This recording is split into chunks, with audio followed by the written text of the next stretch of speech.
Olá, eu sou Ana Cláudia Chandra, do ISO Espiritualidade.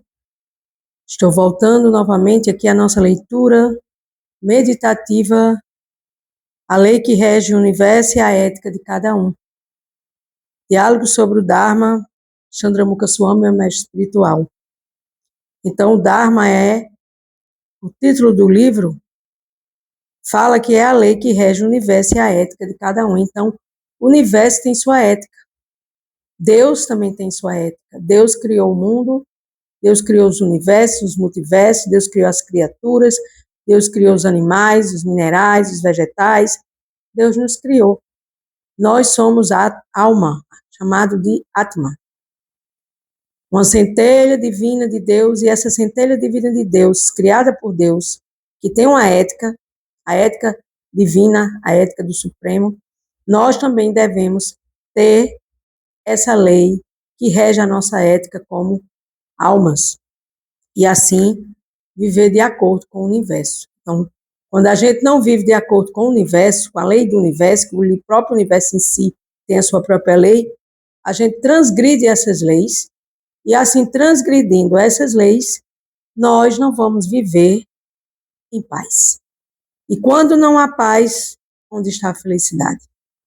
Porque nós vivemos atrás da felicidade, e essa felicidade, ela nunca chega.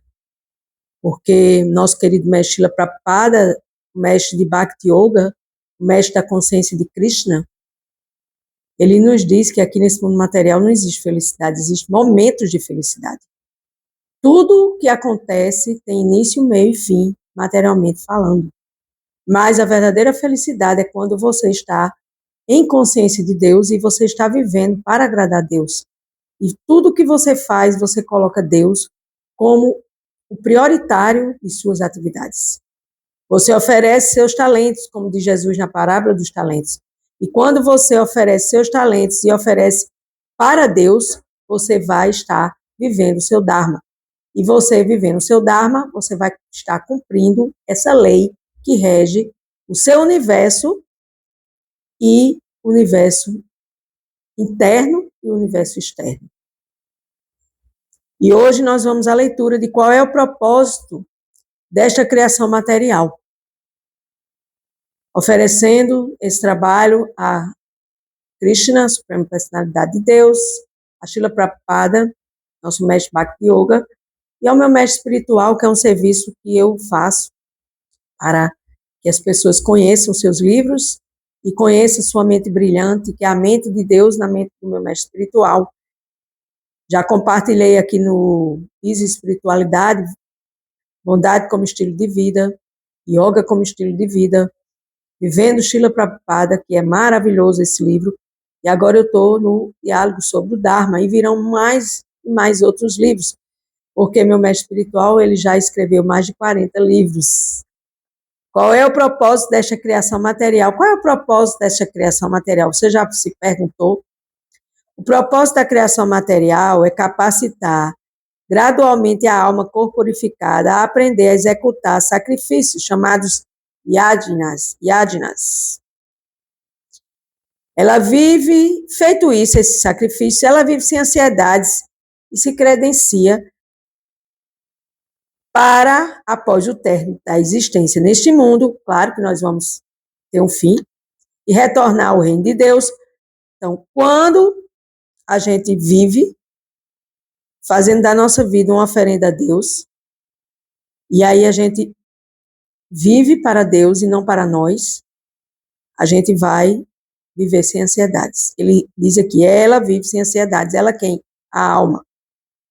O propósito da execução de yagna é fazer com que... Yagna é sacrifício, tá? É fazer com que a alma acumule piedade suficiente para reviver sua consciência de Deus adormecida. Então, nós estamos adormecidos. Por isso que a gente não sabe de nada. E assim dedique sua vida a Deus. Na Bhagavad Gita, a relevância do conceito de Dharma nos leva a afirmar que Dharma constitui o tema central dessa escritura, Bhagavad Gita, a ciência suprema da alma, o qual também é compartilhado aqui, segundas e sextas, no canal Easy Espiritualidade. Nós estamos agora fazendo a leitura da Bhagavad Gita como terapia. Estamos falando do tópico se sentindo pecador ou não se sentindo iluminado. Justamente quando a gente não se sente iluminado, é porque a gente esqueceu de Deus. É porque a gente não vive o nosso Dharma. Então, a Bhagavad Gita traz esse tema de Dharma. E assim observamos esse conceito de Dharma, que desempenha este papel crucial dentro desta criação material. O Dharma, ele é uma ferramenta essencial e importante para este mundo material. Vamos fazer a leitura aqui da Bhagavad Gita, capítulo 3, verso 10. No início da criação, o Senhor de todas as criaturas enviou muitas gerações de homens e semideuses e os abençoou, dizendo: sejam felizes com a execução de Yagna. Yagna, oferenda aos deuses, porque sua execução otorgar-lhe-á tudo o que é desejável para viverem com felicidade e alcançarem a liberação. Esse é um verso da Bhagavad Gita. É o Senhor Supremo que está falando no capítulo 3, verso 10. Então, o caminho para o desenvolvimento espiritual, que é o Dharma, não apenas purifica a mente de quem o pratica, aumentando seu discernimento e o aproximando da libertação espiritual chamada de moksha, mas também contribui para a harmonia do cosmos. Então, se estamos aqui, precisamos trabalhar para Deus, em consciência de Deus. E nós não trabalhamos em consciência de Deus, nós trabalhamos na consciência do egoísmo, na consciência do falso ego, de achar que nós somos executores das nossas ações, que é o meu trabalho, que é o meu trabalho, que é o meu isso e aquilo outro, e que eu sou o melhor de todos. E isso está, quando você pensa em falar isso ou se sentir dessa forma, você está indo contra o Dharma, o seu Dharma, o Dharma da alma, que é executar sacrifícios e oferecer a Deus falando uma linguagem mais religiosa. E quando a gente purifica nossa mente e a gente aumenta o nosso discernimento, porque o discernimento, ele vai lhe ajudar a discernir na sua vida. E esse discernimento, ele vem da inteligência. E a inteligência só se consegue através do estudo das escrituras. Não se pode ter inteligência espiritual apenas achando que é o melhor material que você tem, o melhor do mundo material. Eu sou o melhor, o meu trabalho é o melhor. Já falei sobre isso, já citei. Então, quando você tem esse discernimento e você quer sair desse mundo material porque você está cansado ou cansada de viver aqui neste mundo, você vai obter moksha. Moksha é uma palavra em sânscrito que se traduz em libertação espiritual, para que você contribua para essa harmonia do cosmos, porque quanto menos almas não iluminadas habitarem o planeta Terra, menos chance ele tem de se tornar um planeta elevado, ou um paraíso terreno, digamos assim. Saiba que as atividades prescritas são reguladas pelos Vedas, Brahman, e os Vedas manifestam-se diretamente do imperecível Brahman, Deus. Por conseguinte, o Senhor onipenetrante situa-se eternamente nos atos de sacrifício. Bhagavad Gita 3, capítulo 3, verso 15. Então, qual é o propósito da criação material? Eu servir a Deus, porque eu sou uma alma, trocando em miúdos, e eu jamais, como alma, vou ser feliz achando que as coisas materiais vão me fazer feliz. Isso é ignorância, avidya, né? Então, todas as instruções necessárias para que o indivíduo possa agir corretamente no seu karma, neste mundo, se encontram nos Vedas. Quem são os Vedas? Os Vedas são o conhecimento acerca de Deus, dividido em 4 Vedas. E aí, Krishna diz aqui que os Vedas vêm de Brahman, que é Deus, o Criador, porque os Vedas falam de Deus. E os Vedas, falando de Deus, que criou o mundo chamado de Brahman, na filosofia védica, ele criou tudo que existe foi criado por Brahman. Então, qual o propósito desta criação de Deus? Para que as almas, para que nós possamos servi-lo e possamos sair desse condicionamento material e buscar essa harmonia do meu eu interior, da minha alma, o meu mundo interior e com esse mundo exterior, com essa criação material. E Deus é onipenetrante. Ele penetra em todos os universos que foram criados por Ele. E Deus, Ele penetra em todos os nossos pensamentos, sentimentos e emoções. Mas Deus nos deu um grande presente, o livre-arbítrio, para você querer ou não, no tempo que você quiser. Como podemos lidar com situações modernas e complexas que não eram previstas diretamente nos textos védicos antigos, como questões relacionadas à tecnologia, biomedicina ou mudanças climáticas, que exigem novas abordagens e decisões éticas? Essa é uma pergunta do meu mestre espiritual.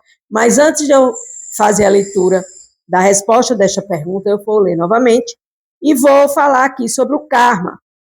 O karma faz com que nós possamos estarmos alinhados dentro dessa lei de causa e efeito. Todas as instruções necessárias para que o indivíduo possa agir corretamente dentro do seu karma, neste mundo, se encontram as respostas nas escrituras sagradas, para que nós possamos conhecer Deus e não achar que Deus é um ser distante de nós, porque assim foi nos ensinado no Ocidente, dentro das religiões que não contêm esse conhecimento védico. Porque o conhecimento védico vem da Índia. E ele é um conhecimento que desceu do mundo espiritual, do mundo transcendental, para levar o conhecimento de Deus. Então, as ações que não são sancionadas pelos Vedas, que levam ao conhecimento de Deus, são conhecidas como vikarma e produzem reações indesejáveis. Então, a gente, além de ter karma, que tem que passar ação e reação, a gente, mesmo aqui na Terra, nesse mundo material, a gente ainda continua acumulando karma, em vez de a gente limpar o karma com o Dharma, com a nossa missão, porque a missão, o Dharma, é uma vassourinha que limpa esse karma. E aí, nesse processo, a gente ainda, além do karma, lei da ação e reação, a gente ainda acumula vikarma, que são ações que produzem reações indesejáveis. Por exemplo, fofoca. Você está fofocando das pessoas, é uma reação de karma. Porque o que você vai ganhar fofocando da pessoa que está do seu lado? Mas a gente fala, a gente critica, e eu me coloco nisso também, porque é uma luta. A mente, ela traz conceitos, condicionamentos, para você estar sempre olhando para o de lado e esquecendo de você próprio, porque Jesus já diz, tu vês o argueiro no olho do outro e não vê o... Tu vês um argueiro no olho do outro, não vê a trave no teu olho. Está nas escrituras de Jesus. E aí você continua produzindo reações indesejáveis na sua vida, chamada de vikarma, que se junta ao karma, e o dharma fica onde? Fica fraco, frágil, e você fica longe desse karma, desse dharma. Porque dharma é a sua missão. Quanto mais karma você tem, ações e reações que te levam a sofrimentos, doenças e conflitos, junto ainda de você ser uma pessoa karmática, você ainda produz mais karma, conhecido como vikarma. Produções e reações indesejáveis. Qualquer indivíduo sensato deve colocar em prática as orientações das escrituras sagradas que levam ao conhecimento de Deus para parar de produzir karma e vikarma. Para parar de produzir karma de vidas em vidas e vikarmas, aqui agora eu posso produzir um vikarma, uma reação indesejável, se eu começar a falar mal aqui de alguma coisa. Então, essas orientações nos levam a ficarmos livres das nossas reações kármicas. E agora vem o próximo parágrafo, que é sobre as mudanças climáticas, a tecnologia e sobre o que os textos védicos da antiguidade dizem sobre isso. Os Vedas ensinam que qualquer ação deve ser realizada com o objetivo de agradar ao Supremo e beneficiar todos os seres vivos, sem causar danos necessários. Pronto, está aqui a resposta. Então, tudo aquilo que não beneficia a Deus e aos outros, Jesus diz, ame ao próximo, a Deus sobre todas as coisas e a si mesmo. Existem regras. Eu me amo, eu amo o outro, e acima de mim, do outro, está Deus. Então, eu tenho que agradar a Deus e beneficiar todos os seres vivos. E os seres vivos incluem os animais. Não é só nósinho, não. Nósinho no sentido da gente se achar os bambambãs da história. Os animais são almas. Tudo que Deus criou tem alma. Por isso que nós, que praticamos a consciência de Cristo, não comemos animaizinhos, porque dentro daquele corpinho existe uma alma que está ali transmigrando de um corpo a outro, tentando se iluminar, tentando se elevar, expandir sua consciência até chegar onde eu estou. E mesmo aqui onde eu estou, eu não utilizo a minha vida nesse momento para evolução maior, para passar desse nível humano para outro nível e habitar outros corpos mais elevados. Porque é ilusão achar que só existe o planeta Terra e o corpo humano. Então, nesse processo, a tecnologia, as mudanças climáticas, as abordagens modernas, se não for para agradar o Supremo, beneficiar os seres vivos, sem causar dano necessário, vai estar fora do Dharma. Abordando essas questões de maneira dármica, sempre levando em consideração a não violência, a rinça, que eu acabei de falar, violência contra os animais, o bem-estar de todos os seres, e violência contra nós também. A gente se violenta também contra nós e contra o outro. O bem-estar de todos os seres e a preservação da natureza. A ação que pretende executar está em harmonia com os princípios védicos de compaixão, preservação e devoção a Deus.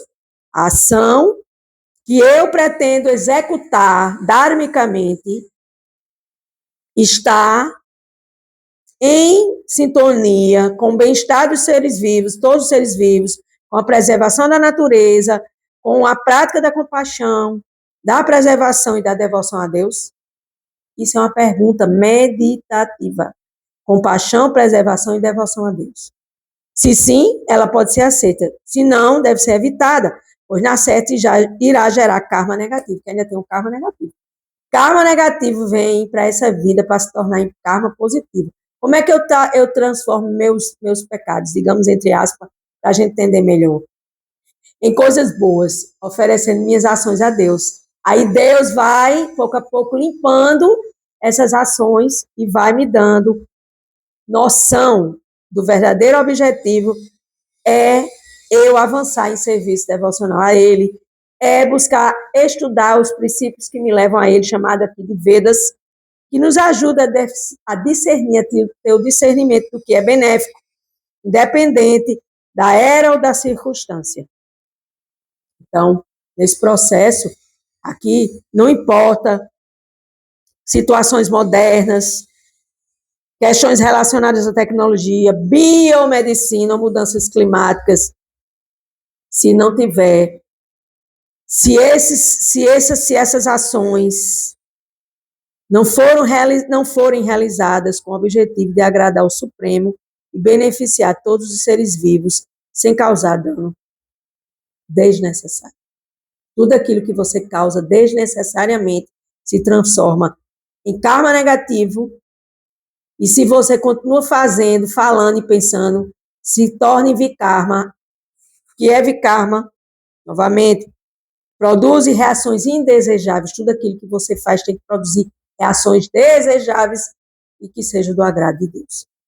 Então, o Dharma é muito complexo, ele precisa de haver um entendimento, porque se você está desalinhado ao seu Dharma, você não tem paz, você não tem prosperidade, você não tem felicidade em Deus. Porque felicidade material não existe, existem momentos de felicidade. Então, por isso que é uma lei que rege o universo de cada um, interno e o seu externo, e a ética que devemos trazer para que a gente possa exercer esse Dharma de forma contínua e iluminada. Eu sou Ana Cláudia Chandra, Luiz Espiritualidade. Se você gosta do que eu falo, deixe seu like para ajudar o canal, apenas ajudar o canal para que chegue em outras pessoas possam ouvir. E eu agradeço.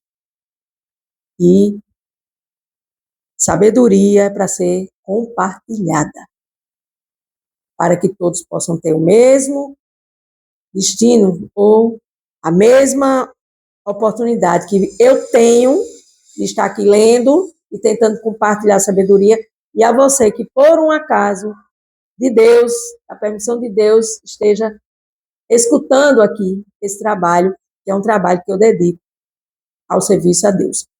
Porque são ações iluminadas que iluminam o nosso Dharma. Gratidão.